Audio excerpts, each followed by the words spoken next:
अस्सलाम वालेकुम, welcome to my YouTube channel mama's made. आज हमारे किचन में बन रहा है पंजाबी ढाबा स्टाइल में आलू गोभी और पालक, जिसके लिए हमें जिन इंग्रेडिएंट्स की ज़रूरत है उसमें हरी मिर्चें, धनिया, 3 अदर टमाटर कटे हुए, आधा किलो कटे हुए आलू, 2 मीडियम साइज़ के प्याज,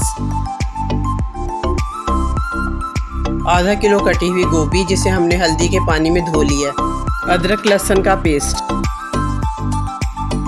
1 टेबलस्पून नमक, आधी चाय का चम्मच हल्दी, आधी चाय का चम्मच सफ़ेद ज़ीरा, 1 टेबलस्पून पिसी हुई मिर्चें, आधी चाय की चम्मच कूटी हुई मिर्चें, 1 टेबलस्पून पिसा हुआ धनिया।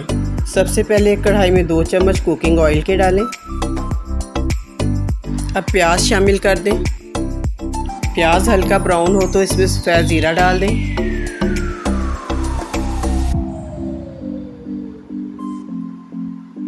उसके बाद कूटा हुआ अदरक लहसुन का पेस्ट डाल दें।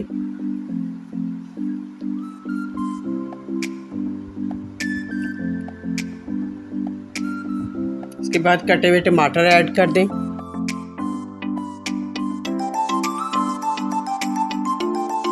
उसके बाद हरी मिर्चें शामिल कर दें।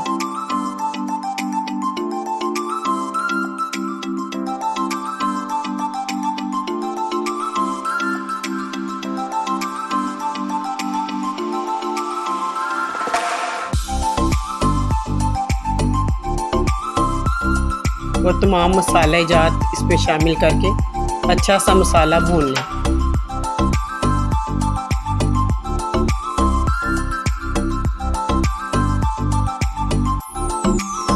मसाला भून जाए तो इसमें आधा पाव बारीक कटा हुआ पालक ऐड करना है और इसे अच्छी तरह से मसाले के साथ भून लेना है।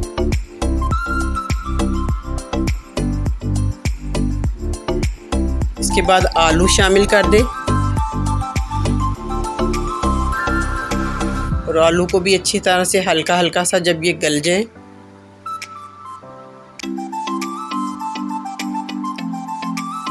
थोड़ा सा इसे दम पे लगा दें।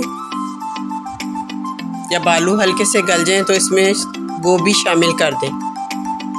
अब हम कटी हुई गोभी डाल रहे हैं इसमें। अब इन्हें मिक्स कर लें अच्छी तरह से। ये अपने ही पानी में पककर तैयार हो जाएगी, इसमें पानी ऐड करने की ज़रूरत नहीं। इसे अच्छा सा मिक्स करके दम पर लगा दें। तकरीबन 10 से 15 मिनट में हमारी आलू गोभी की भुजिया तैयार हो जाएगी। आलू गोभी की भुजिया तैयार हो चुकी है। इसे हरे धनिए से गार्निश करें। इसे गरम गरम तंदूरी रोटी, सलाद और रायते के साथ सर्व करें। एंजॉय करें, खुश रहें, खुशियाँ बांटें। वीडियो पसंद आए तो लाइक करें, शेयर करें, सब्सक्राइब करें। अल्लाह हाफिज़।